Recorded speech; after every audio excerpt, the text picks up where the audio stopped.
Sziasztok, kedves magyar barátaim, és üdvözöllek ezen a csatornámon. Én Brandon vagyok, és ezen a csatornán arról van szó, hogy milyen élményeim vannak Magyarországgal kapcsolatban. Én kanadai vagyok eredetileg, tehát nem magyar az első nyelvem, hanem az angol, és ma arról szeretnék beszélni, hogy milyen volt az első alkalom, amikor magyarul beszéltem magyarokkal Magyarországon. Ez egy kicsit, hát sok volt, nagyon jó élmény volt, nagyon jól esett, nagyon féltem. Tehát eddig csak nem anyanyelvű beszélőkkel beszéltem magyarul.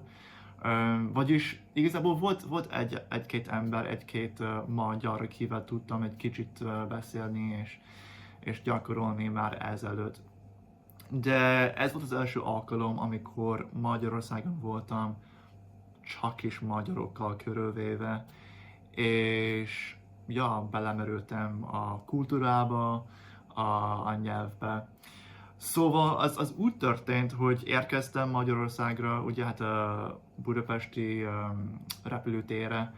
Ez május 6-án volt szerintem 2012-ben, tehát már 10 éve volt ez meg. És ja, érkeztem egy csoporttal együtt, volt egy-két ember velem, és nem emlékszem már, hogy pont ezen a napon volt-e, vagy a következő napon, de elmentünk Széll-Kálmán térre. És ott sok ember volt, ez tavasz volt, tehát elég sokan voltak ott, járgattak a Széll-Kálmán téren. Máshogy nézett ki, mint most. Ha tudok találni képet, amit csináltam, én akkor nagyon szívesen felteszek itt a videóra, mert érdekes lenne talán nézni, vagy látni a különbséget között, hogy milyen volt 10 éve, meg ma. De egy-két dolgot tudok mondani arról. Például nem volt ott a mozgó lépcső.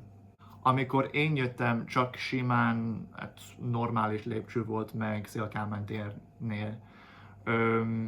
Ja, nem volt az a mozgó lépcső, ami most van ott. Az alagút, ami az utca alá megy, az sem volt meg, az a járóút, ami ott van. Mert van egy kis domb, ugye, hát a Széll-Kálmán térnél, ami összeköti a Széll-Kálmán teret, azt nem tudom, hogy hívják azt az utcát, ami a másik oldalán van. De van egy utca a domb tetején, és ott van egy buszmegálló, meg minden. De ja, hát amikor én először jöttem Magyarországra, Budapestre, nem volt az alagút, vagyis az aláút, vagy nem tudom, hogy hívják ezt, de hát az átjáró, vagy alájáró talán. Az nem volt meg akkor, tehát fel kellett mászni úgy a dombot, és akkor ja, nem volt mozgó lépcső, csak sima, normális lépcső volt. Tehát ha egy oldalról át szerettél volna menni a másikra, akkor fel kellett mászni, vagy a lépcsőt, vagy a dombot, vagy akár. Na, tehát az egy kis különbség volt, meg a metró megállomás, az is teljesen más volt, tehát most új ott az épület, ja, újnak néz ki minden, az nagyon máshogy volt. Ha van képem az akkori Széll-Kálmán térről, akkor azt nagyon szívesen felteszem, mert ja, máshogy nézett ki, és az érdekes lenne megnézni a különbséget. De ja, mentem Magyarországra egy hónapja, 2 hónapja. Volt lehetőségem visszamenni Budapestre, és akkor vettem észre, hogy jaj, hát minden változott. De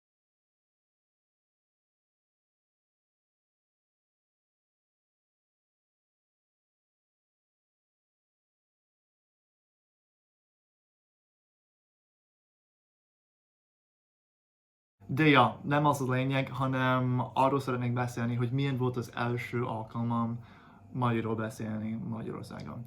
És ez pont itt volt, Széll-Kálmán térnél. És ja, oda mentem egy csoport emberrel.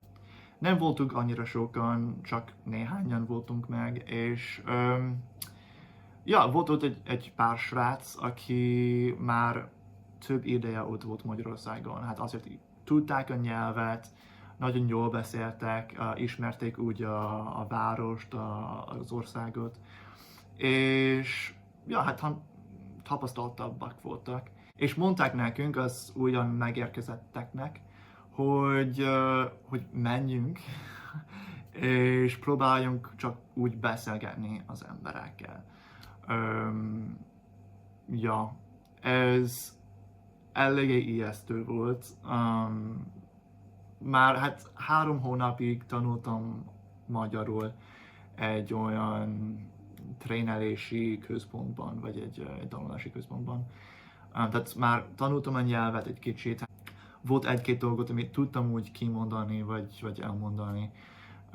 De annyira magabiztos nem voltam. Ja, és rájöttem rögtön, hogy mennyire gyorsan tudnak beszélni néha a magyarok. Arra nem nagyon voltam kész. Tudtam szólni, tudtam valamiket mondani. Ja, tudtam olyat mondani például, hogy igazából hát ezt tanulnom kellett, mert ez nap alatt nem tudtam, hogy van az, hogy elnézés például, vagy van-e egy-két szabad perccel, vagy ja, csak az, hogy elnézést, hogyha szeretnél valakivel beszélni, és ugye hát úton van valamerre, és csak hogy felszólítasz valakit, azt nem tudom, hogy kell. Tehát ezt mind tanulnom kellett egy rövid idő alatt, és eléggé ijesztő volt. És akkor is, hogyha találtam valakire, aki hajlandó volt, vagy lett volna beszélni velem, ja, tudtam egy-két dolgot kimondani, de ha válaszoltak, nem igen értettem, amit mondtak. Vagy olyan szavakat használtak, amiket nem ismertem még, vagy túl gyorsan beszéltek, vagy mi még? Hát volt, akinek akcentusa volt, amit nem igen ismertem. Hát azért elég sok tájszólás is van Magyarországon. Annyira durva tájszólással nem tudom, hogy összefutottam-e ez alkalommal ezen a napon. Már, ahogy mondtam, hát ez 10 éve van, tehát nem emlékszem pontosan minden egyes részletre. De ja, emlékszem erre, hogy próbáltam azokkal együtt, akivel voltam, beszélgetni az emberekkel. Külön-külön mentünk egyenként, és személyesen próbáltunk beszélgetni emberekkel. És ja, nem nagyon ment. Nem nagyon ment.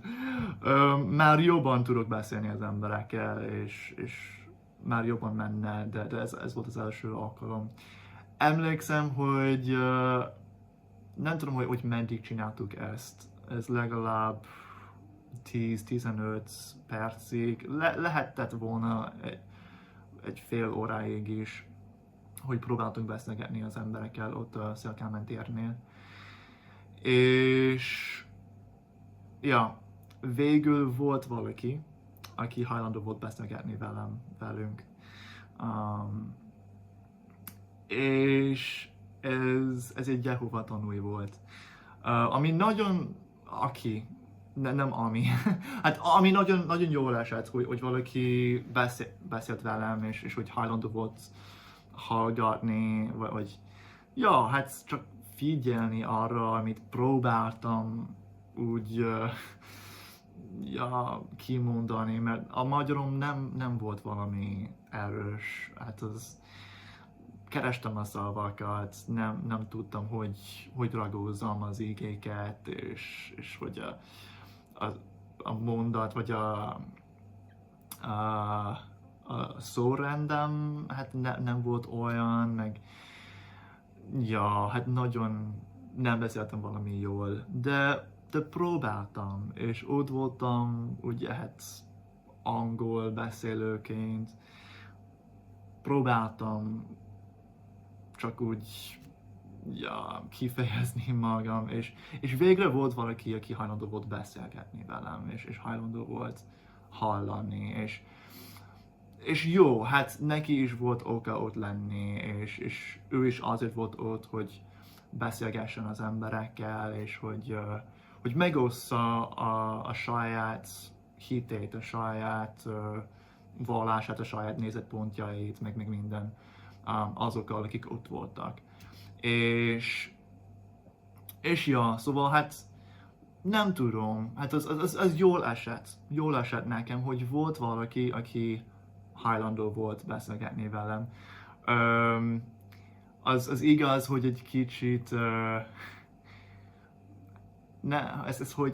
hogy mondjam meg, hogy szándékkal is volt ott, hogy nem csak beszélgetni, vagy dumálni volt ott velem, vagy nem csak az volt a szándékkal, hogy jött oda hozzám, vagy hajlandó volt beszélgetni velem, de akkor is jól esett. Na, ez egy kis sztorim, remélem valakinek tetszik, remélem, nem tudom, hát lehet egy kicsit vicces, ja, de hálás vagyok, és most ugye hát 10 éve van meg azóta, hogy először érkeztem Magyarországra, és először beszélgettem, vagy próbáltam beszélgetni az emberekkel. És már most, 10 év később, itt vagyok, van egy csatornám, beszélek magyarul emberekkel, tanítom is a magyart, használom úgy az életemben, és magabiztosabb vagyok, tudom magamat úgy kifejezni, ahogy szeretnék.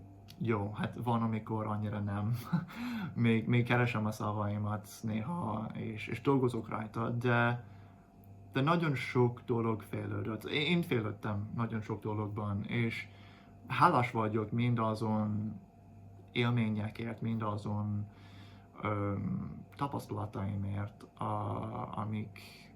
amik megvoltak, és amiket megéltem. Na, mára annyi, és legközelebbre. Sziasztok!